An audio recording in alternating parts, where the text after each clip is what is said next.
Friends, this is Rishi doing MBBS from NMCH Patna. आज मेरा video है बायोलॉजिकल क्लासिफिकेशन के लिए, क्योंकि इस चैप्टर से बहुत सारे क्वेश्चंस आते हैं। इस चैप्टर को मैंने दो पार्ट में बांट दिया है। तो आज का पार्ट 1 से शुरू करते हैं। पहला क्वेश्चन है, who was the earliest scientist for classification? Option है Linnaeus, R.H. Whittaker, Aristotle and Bentham and Hooker. तो सबसे पहले जो साइंटिस्ट थे क्लासिफिकेशन के लिए वो थे एरिस्टोटल, मतलब ऑप्शन नंबर सी। सही सही आंसर होगा option number C. Question number 2 है, 5 kingdom classification by R H Whittaker was based on. ये क्वेश्चन 2014 में पूछा जा चुका है। ऑप्शन है A mode of nutrition, B mode of reproduction, C body organisation, D presence और absence of nucleus. R.H. Whittaker का जो क्लासिफिकेशन है वो NCERT में एक बॉक्स में दिया हुआ है ऊपर में बना के। उसमें जो क्लासिफिकेशन में है, मोड ऑफ न्यूट्रिशन दिया हुआ है, बॉडी ऑर्गेनाइजेशन दिया हुआ है, प्रेजेंस और एब्सेंस ऑफ न्यूक्लियस दिया हुआ है, लेकिन मोड ऑफ रिप्रोडक्शन नहीं दिया हुआ है। सो R.H. वाइटिकर का क्लासिफिकेशन मोड ऑफ रिप्रोडक्शन पे बेस्ड नहीं था। So correct answer is B. अब चलते हैं तीसरे क्वेश्चन की ओर। क्वेश्चन है, fungi cell wall contents. Option से A cellulose, B chitin, C glycogen या डी स्टार्च। तो फंगई के सेल वॉल में हम क्या पाया जाता है? काइटिन पाया जाता है। सही ऑप्शन होगा बी। सेल्यूलोज किसके सेल वॉल में होता है? प्लांट के सेल वॉल में होता है। ग्लाइकोजन जो होता है स्टोरेज फॉर्म होता है एनिमल्स में, स्टार्च स्टोरेज फॉर्म होता है प्लांट्स में। अब बढ़ते हैं अगले क्वेश्चन की ओर।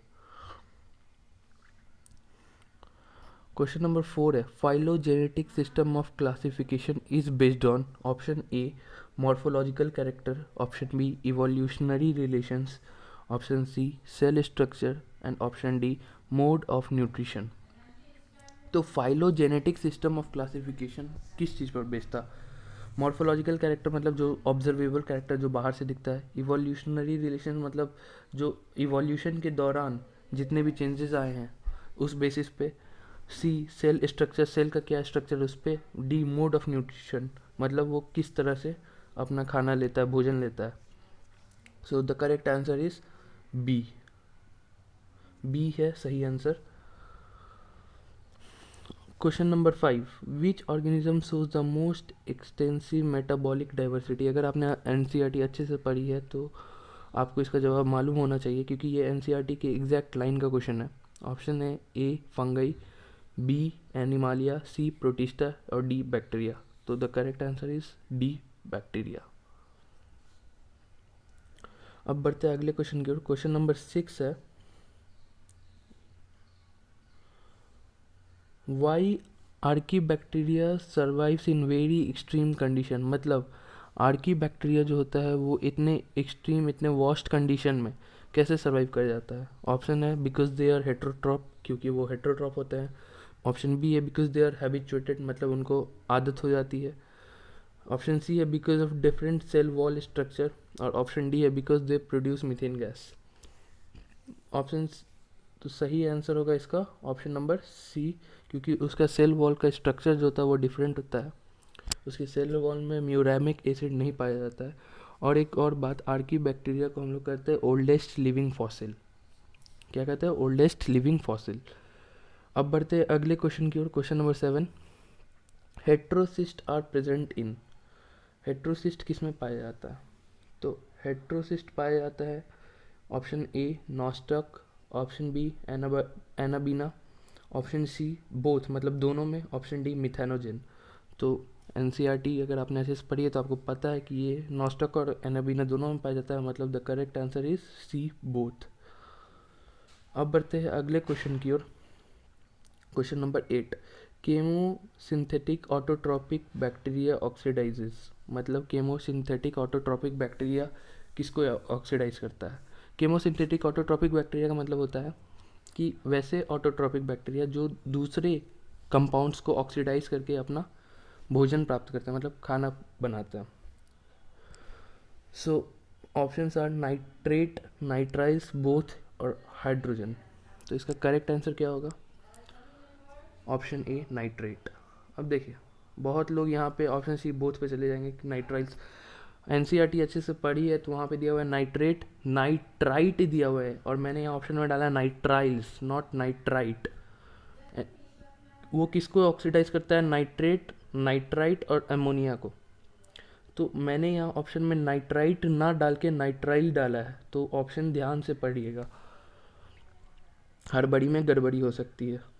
अब अगला क्वेश्चन है, which bacteria help to make the curd.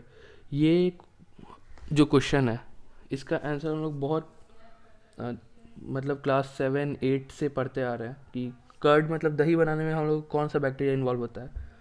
So option है नॉस्टॉक, एनाबीना, लैक्टोबैसिलस और D cyanobacteria. So the correct answer is C, Lactobacillus. अब देखो, अगर कोई क्वेश्चन मतलब उस चैप्टर का नहीं है, बाहर से आया हुआ है, ऐसा नीट में होता है, तो कैसे पता कर सकते हैं? आंसर पता करने का एक ट्रिक है। जैसे कर्ड, दही बनता है, दही किससे बनता है?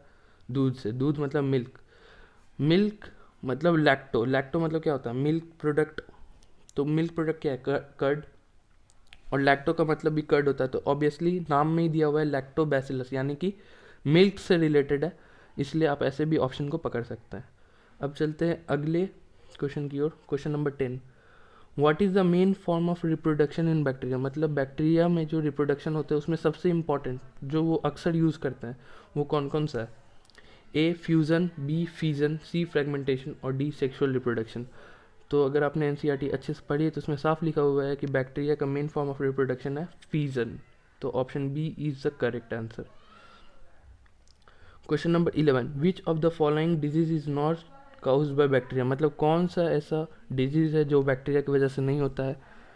ऑप्शन है ए टाइफाइड, बी कॉलेरा, सी टेटेनस, डी चिकन पॉक्स।